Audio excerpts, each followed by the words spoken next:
지속 가능 발전이라는 뜻이 지금 현재 세대에서 봤을 때 미래 세대가 필요한 필요를 충족하는 것을 우리 현재 세대가 이렇게 저해하지 않고 현재 세대도 만족스럽고 또 미래 세대도 필요를 충족시킬 수 있는 그런 서스테이너블이라는 단어를 써서 지속 가능 발전이라고 합니다. 그래서 우리 유엔에서도 활동이 이루어지고 있고 또 국가 차원에서도 활동이 이루어지고 있지만 또 시도 지역 단위에서는 우리 대구 지속 가능 발전 협의회가 굉장히 많은 활동들을 하고 있습니다. 그래서 오늘은 도시 공동체 분과에서 이 북토크를 개최하게 되었다는 것을 이렇게 말씀을 드립니다. 그리고 오늘 이제 제 옆에는 우리 윤인숙 저자님이 함께 하고 계시는데요. 윤인숙 저자님께 요 MBC에 대한 또 간단한 설명과 함께 우리 한국 비폭력 대화 교육원이라는 몸담고 계신 단체에 대한 소개도 아울러 좀 부탁을 드리겠습니다. 네, 반갑습니다. 비폭력 대화라는 말을 처음 들어보신 분 계신가요? 다 들어보셨네요. 네, 여기 제가 아까 나눠드린 비폭력 대화 그 브로셔에 보면은 네, 나와 있습니다. 첫 페이지 열어보시면 네, 비폭력 대화는 영어로 Non-Violent Communication, 이게 간디의 아임사에서 온 단어예요. 비폭력, 이거를 이제 아힘사를 영어로 바꾸니까 Non-Violent Communication인데 우리나라는 비폭력 대화라는 말로 번역이 되어 있습니다. 여기 보면 우리의 본성인 연민으로 인간관계를 맺고 갈등을 평화롭게 해결하는 데 도움이 되는 공감에 기반한 의사소통 방법이다. 네, 사실 여기 계신 도시 공동체에서 활동하시는 분들한테 갈등이라는 단어 굉장히 익숙하죠. 네, 비폭력 대화는 이제 세 가지 단계로 나뉘는데 첫 번째 단계는 자기를 이해하는 단계예요. 두 번째는 상대랑 관계를 개선하는 단계고, 이거를 토대로 사회의 갈등을 평화롭게 해결하는 게 기본적인 목적입니다. 사실 이거를 만든 미국의 임상심리학자 마샬 로젠버그 박사님이 이 대화법을 만든 목적이 갈등을 평화롭게 해결하기 위해서 만드셨어요. 네, 심리상담 아무리 해봤자 이게 정말 삽질하는 것밖에 되지 않는다. 뭔가 좀 거대한 사회 변화를 이루려면 우리의 소통 방법이 달라져야 된다. 이런 생각을 가지고 뭐 종교학, 기독교, 불교, 뭐 이슬람교, 비교 종교학도 연구하시고 평화운동 하신 간디, 마틴 루터 킹, 그다음에 동양의 장자, 노자 이런 분들 다 독학으로 공부하신 다음에 평화운동을 하는 사람들이 어떤 언어를 쓰는지 이거를 대화 모델로 만드신 거예요. 그래서 다른 어떤 대화법보다는 모델이 있기 때문에 좀 배우기가 쉽고, 저는 이 대화법을 두 번째 질문인데 두 번째 질문까지 한번 나가면, 저는 이 대화법을 왜 배웠냐면요. 2000년에 둘째를 낳는데 첫째 때는 크게 남편하고 갈등이 없었어요. 둘째를 낳고 그때만 해도 제가 36 노산이라고 생각해서 그때쯤 되면 이제 남편이 같이 가사 육아를 협력해 주기를 기대했는데 이게 잘 안 되더라고요. 말만 하면 싸움이 됐어요. 두 마디만 하면 싸움이 돼서, 야, 이거 어떻게 해야지 말을 제대로 할 수 있냐. 계속 이제 막 고민을 하다가 뭐 심리학 책도 읽었는데 그때만 소용이 있고 막상 대화를 하려고 또 싸워요. 그래서 어디 가서 말하는 법을 배워야 되겠다. 이런 갈증이 되게 10년 동안 있었는데 10년 만에 이 대화법을 만나게 돼서 배우게 됐습니다. 네. 예, 주위에 비폭력 대화 또는 대화의 기술 이런 얘기를 제가 하니까 어떤 분들은 이런 얘기를 하더라고요. 아니 김 박사, 그냥 대화하면 되지 뭐 대화가 특별히 기술이 필요해, 그냥 말하면 되는 거 아니야? 이렇게 얘기하거든요. 그래서 또 말하는 기술이라고 하면 흔히 우리가 이제 스피치 학원에서 배우듯이 연설을 잘하거나 아니면 뭐 설득을 잘하거나 유창하게 사회를 잘 보거나 이런 스피치 기술은 생각하지만, 이 대화의 기술에 대해서는 우리가 늘 소통을 강조하지만 제대로 이것이 중요한 삶의 기술로서 커뮤니케이션에 대해서 배워야 되겠다, 이런 생각을 하기가 쉽지 않고, 또 이 방법을 어디서 배울 수 있을까까지 생각이 도달할 때까지는 굉장히 많은 시간이 필요한 것 같습니다. 예. 오늘 이제 윤인숙 저자님께서 이렇게 저 인형이 뭐지? 이렇게 궁금한 그런 눈빛을 보이시는 분들이 계셨는데요. 이 인형이 뭐지?에 대해서 좀 이야기를 나누려고 하는데 뭘로 보이십니까? 예, 하나는 기린이고, 예, 하나는 강아지가 아니고 자칼입니다. 그래서 이게 이제 우리 대화의 기술에서 굉장히 중요한 개념이라고 저는 들었거든요. 그래서 우리 윤인숙 저자님께 얘기 좀 듣겠습니다. 네. 네. 쉽게 배우고 이렇게 상징화시키면 좀 쉽잖아요. 그래서 이제 마샬 선생님이 이거를 만들어 내셨다는데 아이들하고 좀 해보려고 하다가 만들어 내셨대요. 그래서 기존에 좀 약간 그 상처를 주는 말들, 사람들한테 수치심이나 죄책감을 주는 말들, 소통을 방해하는 말들의 상징으로 자카를 쓰셨고요. 그 다음에 이런 대화법이 좀 사회적으로, 개인적으로 관계에서 문제가 있으니까 비폭력 대화를 만들었는데 그 상징으로 기린을 쓰셨습니다. 기린의 특징은 뭐냐면 일단 키가 크다, 시야가 넓다. 그 다음에 얘는 1m도 안 되는 되게 좀 작은 동물이라서 시야가 좁은데 이거는 키가 크니까 시야가 넓고, 그 다음에 동물 중에서 심장이 가장 크다고 합니다. 심장에서 목까지 얼굴까지 피를 펌핑하느라고 심장이 가장 크고요. 셋째는 얘가 아카시아를 먹는데 아카시아 가시를 소화할 수 있는 효소가 나온다고 합니다. 그래서 가시 놓친 말도 소화할 수 있다라는 특징이 있고, 네 번째는 뒷다리가 강해서 자기를 보호할 수 있는 힘이 있습니다. 네, 보통 비폭력 대화는 착한 대화라고 생각하지만 제가 강조하고 싶은 거는 자기를 보호할 수 있는 대화 방법이다. 지금 교사들이 학부모들 민원에 시달리다가 자살까지 하는 사태가 벌어졌는데 공감만 하면 안 돼요. 자기 표현도 분명하게 할 수 있어야 되는 게 중요하기 때문에 저는 이제 뒷다리를 굉장히 강조를 하고 있습니다. 자기를 보호할 수 있어야 된다. 예를 들어 누가 나한테 막말을 하는데 거기다 대고 그러게요, 공감을 할 수는 없어요. 그 말 들으니 저 좀 불편하네요. 서로 존중이 필요합니다. 이런 말을 하는 것이 중요합니다. 그래야지 좀 그 사람이 막말을 멈출 수 있고요. 다섯 번째 특징은 제가 실수를 많이 한 건데요. 자식 앞에서 안 싸운다. 네, 여러분들 가정 이루신 분들 자식들 앞에서 안 싸우시죠? 네, 자식들. 네, 지금 사회적으로 모든 문제들, 아이들의 폭력 문제나 뭐 학교 폭력이든 모든 문제가 사실은 아이들이 어디서 폭력을 배웠겠습니까? 집에서 폭력을 배웠겠죠, 사회적으로.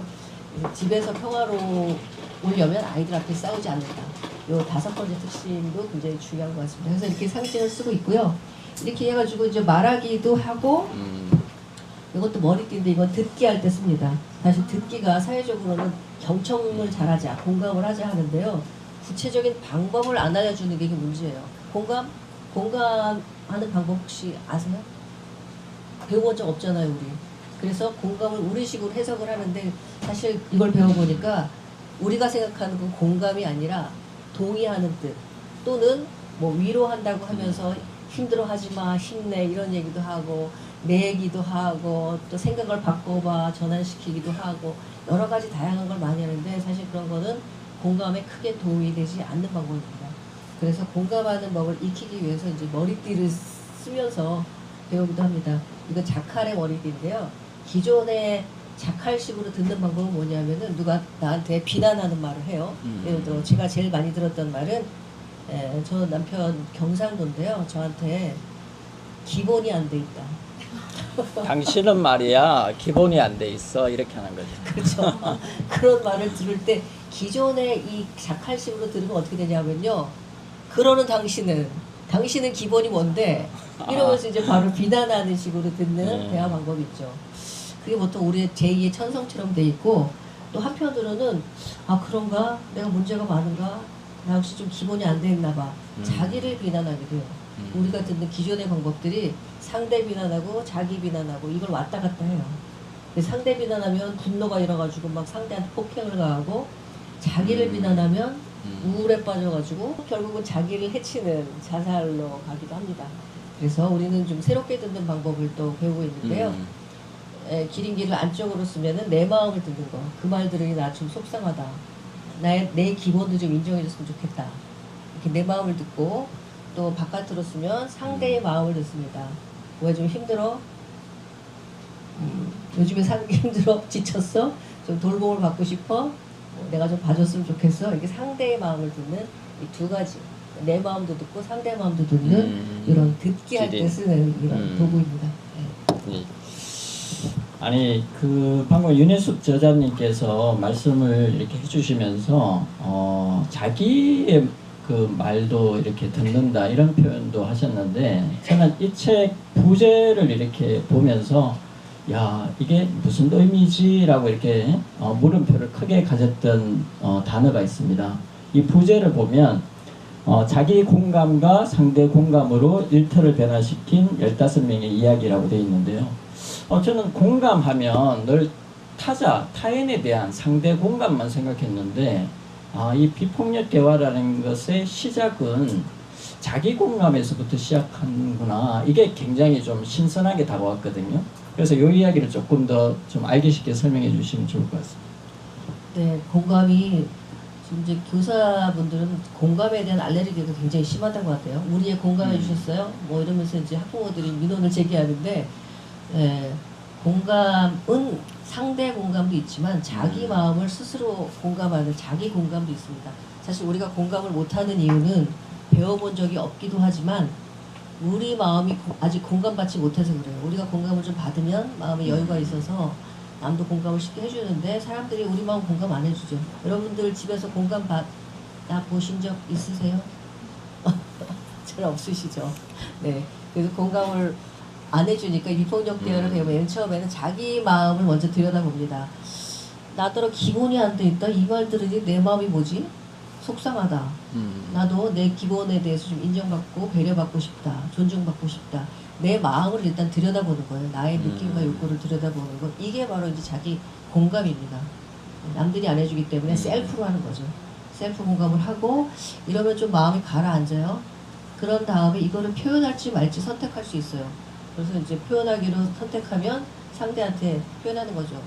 나 그 말 들으니 너무 속상하네. 나도 좀 인정받고 싶어. 이렇게 자기 표현을 하는데 그 전 단계가 자기 연결, 자기 공감이라고 표현합니다.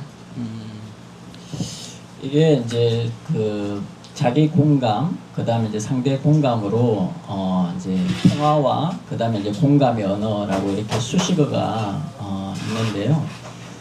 이 이제 마셜 로젠버그 박사님이 고안한 이 소통의 기술에 있어서 우리가 MBC 4단계라고 하는 게 기본적으로 이렇게 가르쳐 주더라고요. 그래서 저도 우연히 비폭력 대화에 대한 책도 접하고 또 최근에는 이제 온라인으로 MBC 1이라는 과정을 어렵게 저만 어렵게 수료를 했습니다.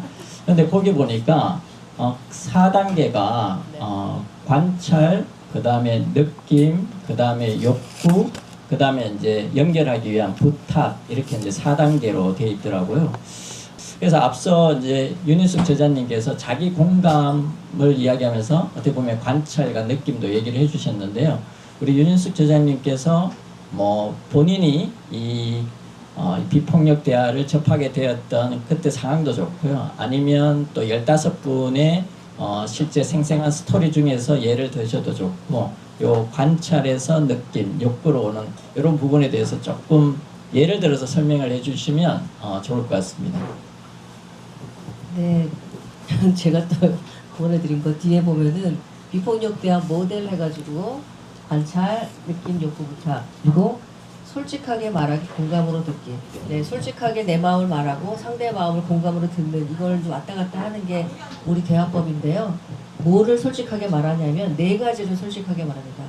보고 들은 것에 대해서, 관찰한 것에 대해서 내 느낌과 내 욕구, 그리고 그거 욕구를 실현하기 위한 부탁, 이 4가지를 솔직하게 말하고 상대가 아무리 나를 비난하는 말을 할지라도 이 4가지를 듣는 그런 대화 방법인데요.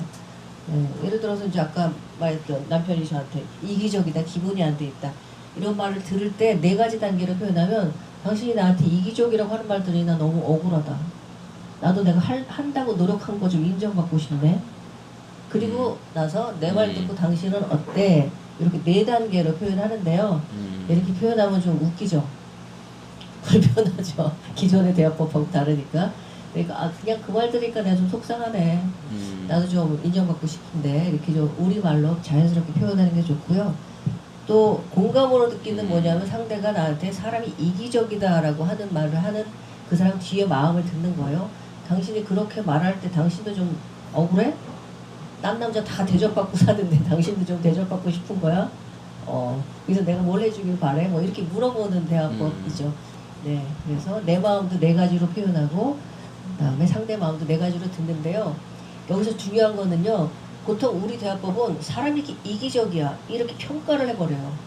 비난을 해버려요. 그래가지고 나한테 딱 낙인을 찍는 거지. 너는 이기적인 인간, 나는 기본이 안 된 인간, 너는 예민한 인간, 너는 게으른 인간. 근데 우리 사람들은 가끔 예민하고 가끔 게으르고 가끔 이기적이에요. 맨날 이기적이진 않아요. 그래서 앞에다 관찰을 붙이는 게 굉장히 중요합니다. 그 순간에 대해서만 얘기를 하는 거. 네. 그 순간에 대해서만 얘기하자. 옛날 고리장 얘기 끌어들이지 말자. 제가 이번 남편한테 짜증난 게 뭐냐면 당신은 옛날에 안 그랬어? 아 옛날 얘기 좀 그만해. 그러고 뭘 그만해? 그렇게 맨날 잘못해놓고 옛날 얘기하는데 미치겠더라고요. 그래서 싸울 때 대화를 할 때 싸우는 게 아니라 대화할 때는 그 순간에 대해서만 얘기한다. 네. 이 순간에는 내가 좀 섭섭했어, 속상했어. 이렇게 말하는 것이 중요하다는 것이고요. 네. 윤인숙 저자님께서 이제 관찰, 느낌, 그 다음에 욕구, 부탁 4단계를 이야기하셨는데요. 제가 실제 이제 교육을 받아보고 또 이것을 실제 삶에 적용을 해보려고 하니까 제가 경상도 남자라서 그런지 몰라도 제 감정을 제가 잘 모르겠더라고요. 그리고 제 감정을 표현할 수 있는 어휘, 단어가 굉장히 빈곤하구나, 나라는 사람이. 이걸 이렇게 다시 한번 발견하게 됐습니다. 그래서 자기 자신을 어떻게 보면 감정을 이렇게 구체적으로 표현할 수 있는 사람이 또 자기 자신의 욕구에 대해서도 잘 알고 그것이 상대에 대한 비난이나 이런 것으로 이어지지 않고 정중하게 마음을 연결해서 대화를 이끌어 나가고 또 부탁으로 넘어갈 수 있구나 하는 것을 알게 됐습니다. 오늘 책을 아마 읽고 오신 분은 극히 소수라는 생각이 드는데요. 지금 15분에 대한 인터뷰인데요. 저는 깜짝 놀랐습니다. 일단 이 15분 중에서 직업이 같은 분이 한 분도 안 계실 거예요. 첫 대목에는 이제 정신과 병원의 의사분이고, 뒤에 이렇게 가게 되면 편의점 점주까지 이렇게 나옵니다. 그렇게 생활 현장에 곳곳에서 어떻게 보면 이 대화의 소통의 기술 하나 가지고도 개인적인 삶에서부터 또 조직 문화 그리고 공동체의 갈등까지도 풀어갈 수 있구나 하는 것들을 이분들의 이제 생생한 이제 스토리로 이렇게 알게 됐는데요. 오늘 뭐 이 이야기를 다 하면 책을 아무도 안 사실 거니까 한 분 정도만 우리 이제 윤인숙 저자님께 그래도 간단하게 맛보기 형태로 좀 들려주시면 좋을 것 같습니다. 네, 여기 중간쯤에 편의점주가 나오세요. 제가 불편한 편의점을 되게 감동적으로 읽은 기억이 있어가지고 편의점주가 이걸 하신다 그래가지고 내가 바로 이제 찾아갔어요. 논산에서 편의점을 하셨는데요. 6개월 해보니까 장사가 안 된다는 걸 알고 접으려고 했는데 위약금이 계속 하는 것보다 훨씬 많아서 울며 겨자 먹기로 5년을 그냥 편의점을 운영하신 분이 있어요. 하루에 18시간 계약이기 때문에 잠을 4시간밖에 못 자면서 운영을 하신 분인데요. 그 옆에는 영구임대 단지가 있었어요. 그래서 주로 오시는 분들이 주변에 좀 저소득층이거나 알코올 중독자들이 많이 오셨는데 그리고 또 알코올 중독자들 와가지고 막 이렇게 술하고 이러면 좀 무서울 텐데 그분은 그런 분들도 다 공감하면서 약간 도시에서 공감센터 역할을 하시더라고요.